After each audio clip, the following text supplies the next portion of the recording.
தம்பி சைவ விருந்து சேனலுக்கு உங்களை அன்புடன் வரவேற்கிறோம். சத்தான உணவுகள் வரிசையில் நம்ம சேனலில் இன்றைக்கி பார்க்க போகிறது கோதுமை தானிய கார அடை. கார அடை எப்படி செய்யறதுன்னு பார்க்குறதுக்கு முன்னாடி இதுவரையிலும் நம்ம சேனலை சப்ஸ்கிரைப் பண்ணலன்னா உடனே சப்ஸ்கிரைப் பண்ணுங்கள். பக்கத்தில் தெரிகிற பெல் ஐக்கானையும் ப்ரெஸ் பண்ணுங்கள். அப்போ தான் நம்ம சேனலில் வர்ற வீடியோவை நீங்கள் மிஸ் பண்ணாமல் பார்க்கலாம். வாங்க கார அடை எப்படி செய்யலான்னு பார்க்கலாம். இன்றைக்கி நம்ம சேனலில் கோதுமை தானியத்தை போட்டு கார அடை செய்ய போகிறோம். தேவையான பொருட்களை இப்போ பார்க்கலாம்.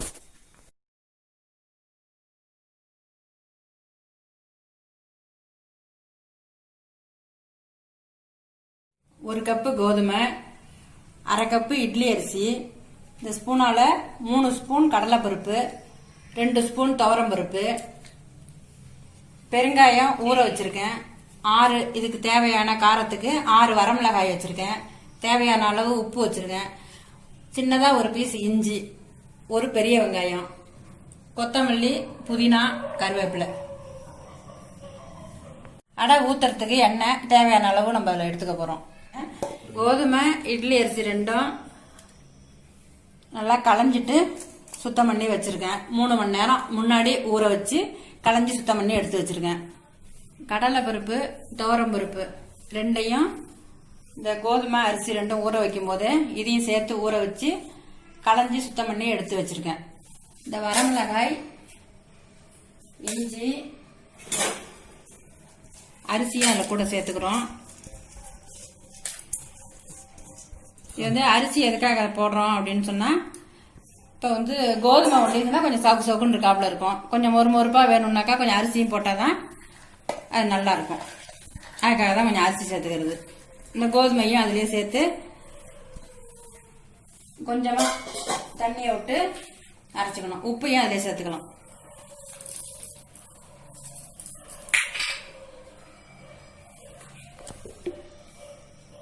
இதை கொஞ்சம் குறைப்பாக அரைச்சி எடுத்துக்கணும். இந்த பதத்தில் அரைச்சிருக்கேன். குறைன்னு அரைச்சி வச்சிருக்கேன். இதில் இப்போ இந்த பருப்பு வச்சிருக்கிறதையும் அதிலே போட்டுக்கணும். கடலை பருப்பு துவரம் பருப்பு ஊற வச்சதை எடுத்து அதில் போட்டுக்கிறோம். இந்த பெருங்காயத்தையும் கொஞ்சம் அதில் தேவையான அளவு கொஞ்சமாக ஊற்றிக்கிறோம். இதையும் லேசாக பருப்பு 1-2 உடையிற வரைக்கும் ஓட விட்டு எடுத்துக்கணும். இப்போ இந்த பருப்பு எல்லாமே போட்டு கொஞ்சம் நல்லா குறைப்பாகவே அரைச்சி வச்சுருக்கேன். இதை ஒரு பாத்திரத்தில் எடுத்து வச்சுக்கணும். அடை ஊற்றுற அளவுக்கு கொஞ்சமாக தண்ணி ஊற்றி தளர்த்திக்கலாம். வெங்காயத்தை பொடியாக கட் பண்ணியாச்சு. சின்ன வெங்காயம் கூட சேர்த்துக்கலாம். கட் பண்ண வெங்காயத்தையும் அதில் சேர்த்துக்கிறோம்.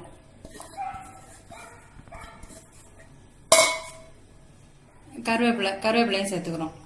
கருவேப்பிலையை 2 கிள்ளிட்டு அதையும் சேர்த்துருக்கோம். பச்சை கொத்தமல்லி பொடியாக அரிஞ்சு வச்சுருக்கேன், அதையும் அதில் சேர்த்துக்கிறேன்.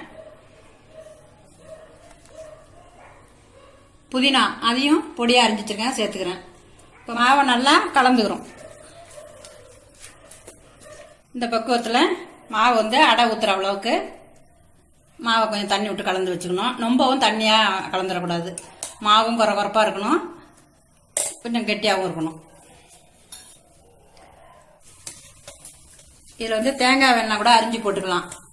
இந்த மாதிரி மாவை கரைச்சி வச்சதுக்கு அப்புறம் கொஞ்சம் வாயில ஊற்றி பார்த்துட்டு கொஞ்சம் உப்பு பத்தலைன்னா கூட கொஞ்சம் போட்டுக்கலாம். நீங்கள் அரைக்கும் போது ஒரு அரை உப்பா போட்டு அரைச்சிட்டிங்கன்னா இதுமாரி மாவு கரைச்சதுக்கு அப்புறம் தேவையான அளவு போட்டு கலந்துக்கலாம்.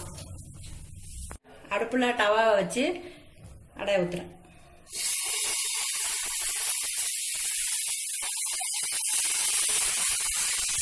ரொம்ப மெலிசா இல்லாமல் கொஞ்சம் கனமாகவே தட்டிக்கலாம்.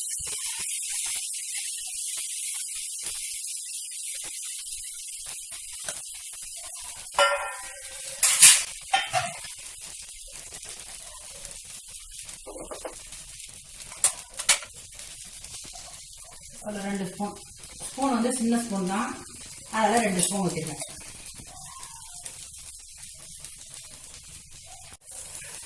கோதுமையை தானியமாகவே நம்ம யூஸ் பண்ணி அடை ஊற்றுறோம். அடை வெந்துருச்சு.